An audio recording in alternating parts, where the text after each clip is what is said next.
अस्सलाम वालेकुम बच्चों। बेटा आज हम सीखेंगे Faraday law of electrolysis. Faraday law of electrolysis.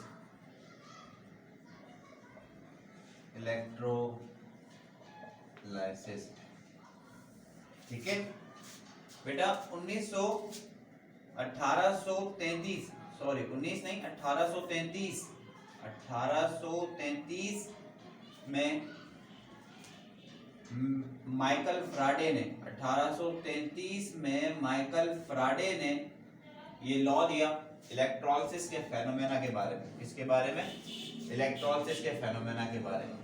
ठीक है, इलेक्ट्रोलिसिस की बात हमने पहले की थी कि इलेक्ट्रोलिसिस क्या था कि अगर हमारे पास एक कंडीशन है, एक बैटरी है, इलेक्ट्रोलाइटिक सेल है जिसको हम कह रहे थे कि इलेक्ट्रोलाइटिक सेल है, उसमें दो इलेक्ट्रोड्स का इस्तेमाल किया गया जिसमें हम आयंस की सेपरेशन या हम ये कहें कि एलिमेंट्स की सेपरेशन कर रहे थे बाय यूजिंग इलेक्ट्रिक करंट या under the influence of electric current.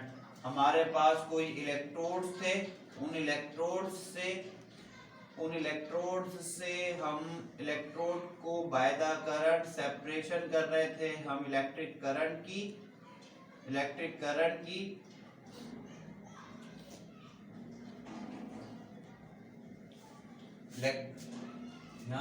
बात काट देंगे ना दरमियान से।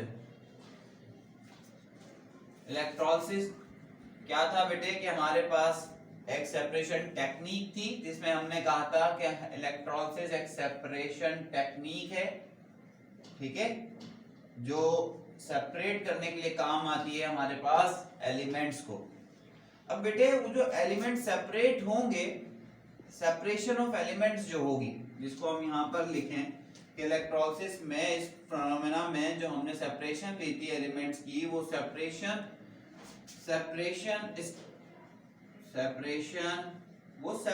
स्टेट दो तरह की स्टेट को क्लैरिफाई करेगी, एक सॉलिड और एक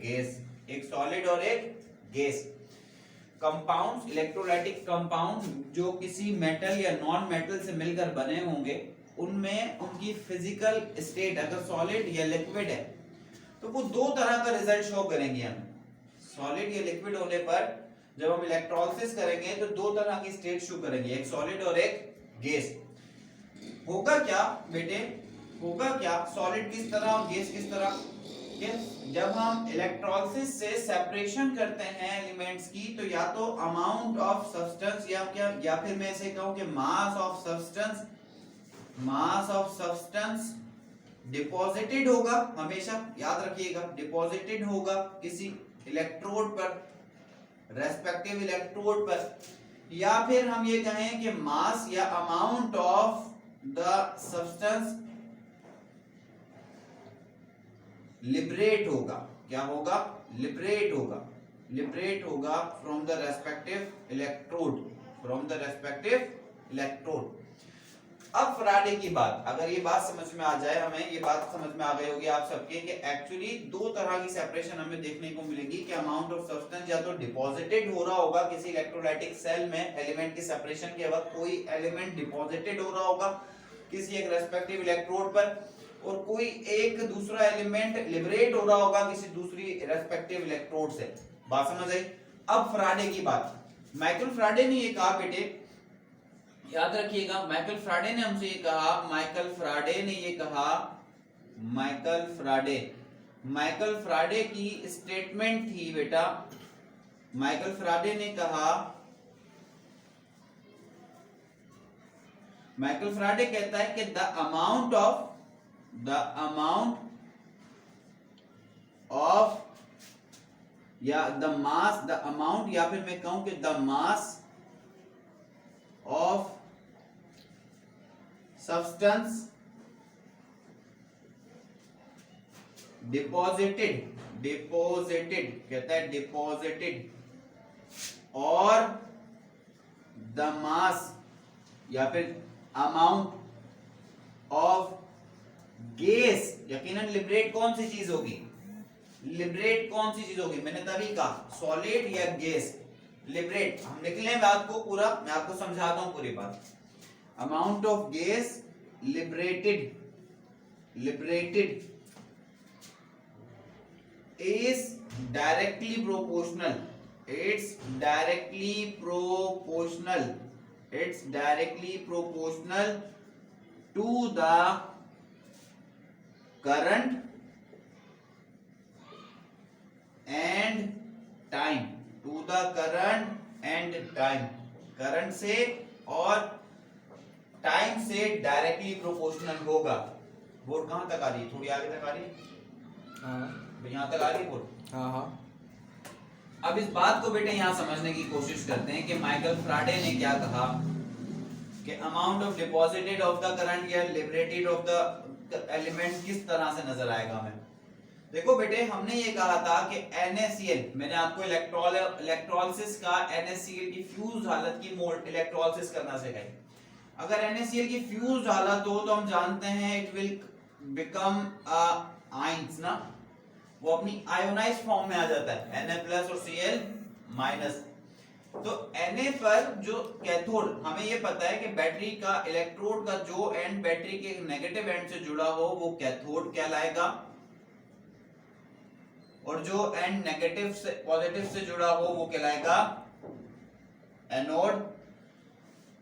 अब बेटे होगा क्या, माइकल फ्राडे ये कहता है कि जब आप इलेक्ट्रोलाइटिक सेल में करंट पास करेंगे तो जो भी इसकी आयोनाइजेशन, हमने देखा था कि ये पॉजिटिव सोडियम सारा का सारा जाकर डिपॉजिटेड, सारा का सारा जाकर स्टक हो जाएगा किसी कैथोड के पास, क्योंकि cathode has a negative charge, और क्लोरीन सारा का सारा जाके स्टक हो जाएगा किसी पॉजिटिव चार्ज के पास, क्योंकि chlorine have a negative charge, किसी एनोड पर जाके स्टक हो जाएगा।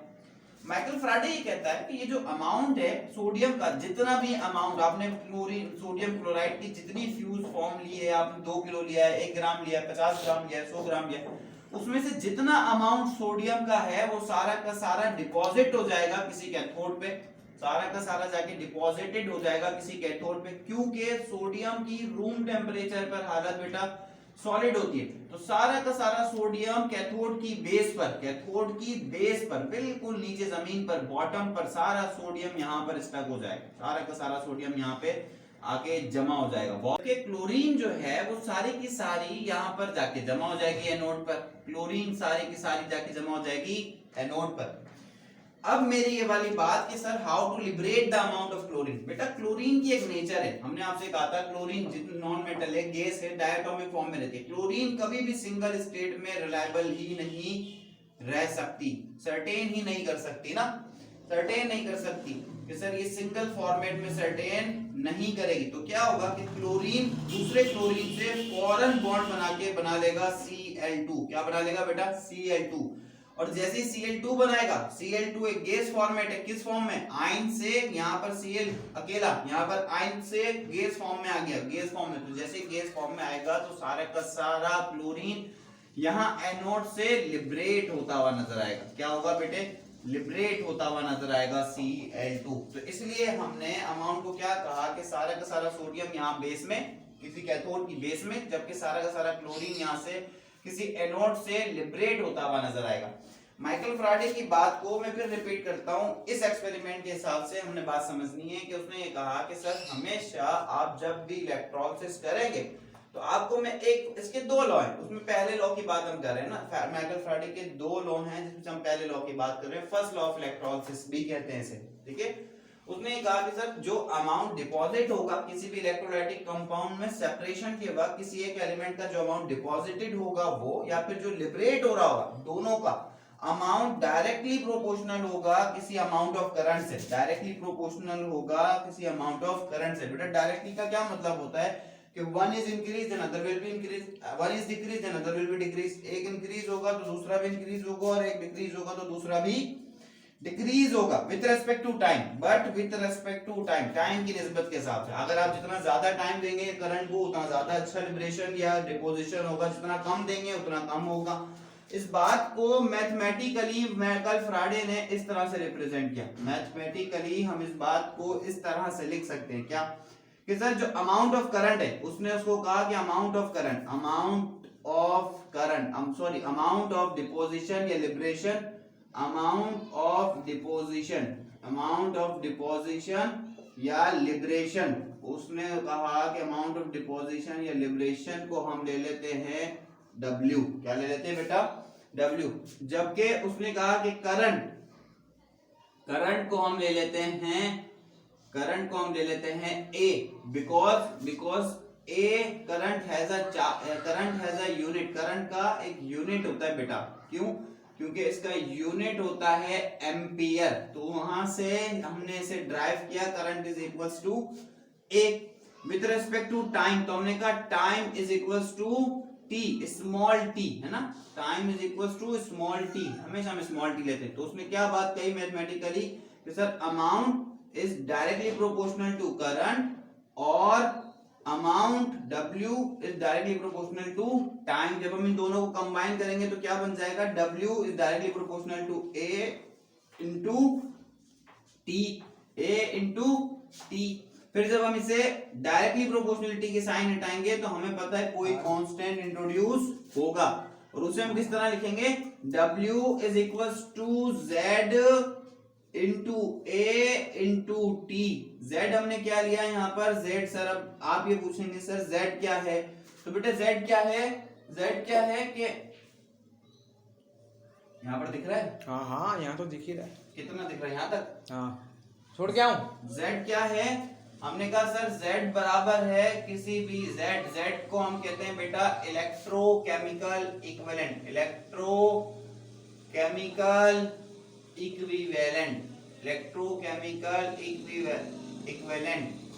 ठीक है बेटा, इलेक्ट्रोकेमिकल इक्विवेलेंट। क्या मतलब सर इलेक्ट्रोकेमिकल इक्विवेलेंट का क्या मतलब है बेटा? कोई भी कांस्टेंट जब भी इंट्रोड्यूस करवाया जाता है, एक्चुअली ये जो Z है ये डिपेंड करेगा बेटा, ये डिपेंड करेगा कि आपने डिपेंड ऑन इलेक्ट्रोड्स प्लेट्स, ये डिपेंड करेगा इलेक्ट्रोड्स प्लेट्स पर। किस पर डिपेंड करेगा? इलेक्ट्रोड प्लेट्स पर। Z डिपेंड करता है प्रॉपर्टी ऑफ इलेक्ट्रोड पे कि आपने कौन सी इलेक्ट्रोड की प्रॉपर्टी इस्तेमाल की है, आपने कौन सा इलेक्ट्रोड इस्तेमाल किया है, उसकी कितनी अच्छी मेटालिक कंडक्शन है या कितनी बुरी मेटालिक कंडक्शन है। और हर एलिमेंट का इलेक्ट्रोकेमिकल इक्विवेलेंट डिफरेंट होगा। अगर आपने कॉपर की प्लेट्स ले रखी हैं तो इसका अलग होगा, जिंक की ले रखी हैं तो उनका अलग होगा, और अगर हमने आयरन की ले रखी है तो उनका अलग होगा। ये बात हमने इलेक्ट्रोकेमिकल इक्विवेलेंट पे रखी।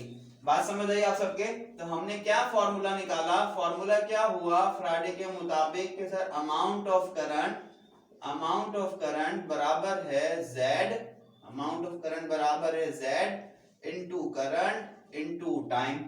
ठीक है, A फॉर एम्पियर करंट का यूनिट, T फॉर टाइम, ठीक है, और Z फॉर, हम Z को कह सकते हैं ECE, इलेक्ट्रोकेमिकल इक्विवेलेंट, ठीक है, और W फॉर हमने लिखा अमाउंट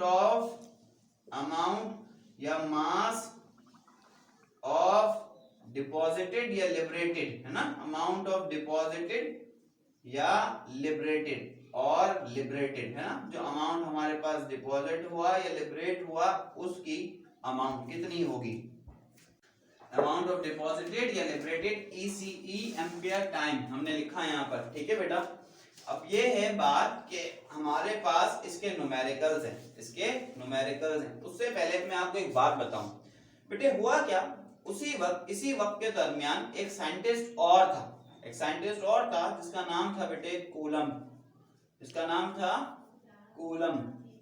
ठीक है। उसने ये कहा, मैं आपको कूलम की डेफिनेशन पर तो नहीं लेके जा रहा, मैं आपको ये बता रहा हूँ कि कूलम क्या होता है, ये आप फिजिक्स में पढ़ोगे, ठीक है। कूलम, उसने ये कहा कि सर अगर 1 ampere current, whenever 1 ampere current, जब भी 1 एम्पियर करंट पास हो फ्रॉम एनी इलेक्ट्रोलाइट, जब भी 1 एम्पियर करंट पास हो किसी भी सोर्स से, हम इलेक्ट्रोलाइट इसलिए कह रहे हैं यहाँ पर क्योंकि मैं अपने सब्सटेंस को रेफरेंस बना रहा हूँ, ठीक है। उसने ये कहा कि जब भी 1 एम्पियर करंट पास हो 1 सेकंड के लिए किसी भी कंडक्शन एरिया से अगर 1 एम्पियर करंट पास होता है, उस कंडक्शन एरिया को मैंने अपने लिए स्पेसिफाई कर लिया है एन इलेक्ट्रोलाइट, है ना, क्योंकि हम इलेक्ट्रोलाइट ले रहे हैं, इलेक्ट्रोलाइट, किस इलेक्ट्रोलाइट से, फॉर 1 सेकंड, कितने देर के लिए, फॉर 1 सेकंड, 1 सेकंड के लिए सिर्फ, तो कहता है वो बराबर होगा 1 कूलम के, वो बराबर होगा 1 कूलम के, किसके बराबर होगा बेटा, 1 कूलम के। इट मींस दैट कि हम इसको इस तरह लिख सकते हैं कि 1 कूलम बराबर है 1 एम्पियर इंटू 1 टाइम, यानी 1 एम्पियर करंट 1 सेकंड के लिए वो बराबर होगा 1 कूलम के। तो हम इस बात को रिप्लेस कर सकते हैं कि sir A into t is equal to c, तो फॉर्मूला क्या बन जाएगा बेटे, W is equal to Z into c, Z into C, because this term will be equal to A into T is equals to C coulomb. तो हमने कहा W amount बराबर हो जाएगा इलेक्ट्रोकेमिकल इक्विवेलेंट इनटू कूलम। हम अगर अब हम यूनिट्स ड्राइव करें और सेपरेट करें इलेक्ट्रोकेमिकल इक्विवेलेंट के लिए, तो क्या बात बन जाएगी बेटा कि सर Z बराबर हो जाएगा W अपॉन C, अमाउंट हमेशा होगा ग्राम में और ये कूलम, अमाउंट हमेशा होगा ग्राम में और कूलम खुद यूनिट है, तो क्या यूनिट बन जाएगा Z का बेटा, ग्राम पर कूलम, ग्राम पर कूलम, इलेक्ट्रोकेमिकल इक्विवेलेंट ECE का यूनिट क्या हो गया, ग्राम पर कूलम। ठीक है बेटा, ये हमने बात सारी की सारी याद रखनी है और ये पूरा का पूरा लॉ फैराडे का फर्स्ट लॉ ऑफ इलेक्ट्रोलिसिस कहलाता है। अगली वीडियो में इंशाल्लाह हम यहीं से बात कंटिन्यू करेंगे और फैराडे के लॉ को थोड़ा सा इसका यूज, इसकी एलिब्रेशन आपके सामने पेश करते हुए मैं कुछ न्यूमेरिकल सॉल्व करेंगे, कुछ एग्जाम्पल सॉल्व करेंगे, जिससे हमें फैराडे का फर्स्ट लॉ और अच्छे से समझ में आ जाएगा। शुक्रिया, अल्लाह हाफिज।